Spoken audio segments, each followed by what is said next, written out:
Paul told me on my first visit, and that was what I started with, how did this all begin? And he said that he worked for a power company in California, south of Los Angeles someplace, and that he was checking power lines, and his route was south of Los Angeles along the coast. And he said that he sat down on a beach, a rocky beach, one time. It was a cove, to eat a sandwich, and a man walked up to him, came around the big rock and walked up to him on the beach. He was a tall man. He was about 6.5 to 7 feet tall. He was quite a bit taller than Paul. And he introduced himself, gave him a name, which I don't remember. And Paul, he asked him where he's from, and he says, "Not from around here." He said, I come from elsewhere. He said, "If you will step this way with me, I'll show you my vehicle."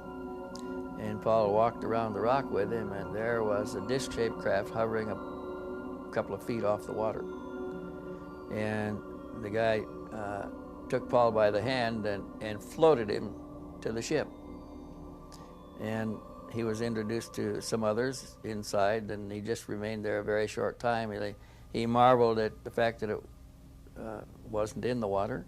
They told him that they would see him again, and they let him out. He never saw him again in California, but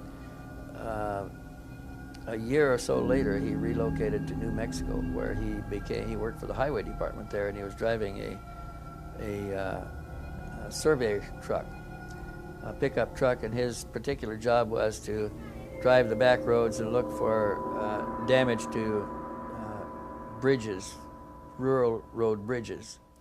And he carried a Polaroid camera to photograph any damage, because it's easier to show the picture than to try to describe it in a lot of words. And he was in this truck right here that he used with the Polaroid camera on the seat when he drove down this dry riverbed, and there's a lot of willows and scrub that grows in there, 30, 40 feet tall.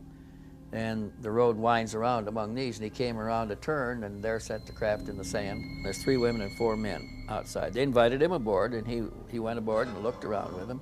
They talked to him aboard there for about 15 minutes, telling him who they were and how they had been watching him for some time, that he had a special relationship with them, or they had a special relationship with him, that he had agreed to these relationships sometime much earlier, probably before birth. He didn't understand it that way. And that there was a reason why all this was happening to him.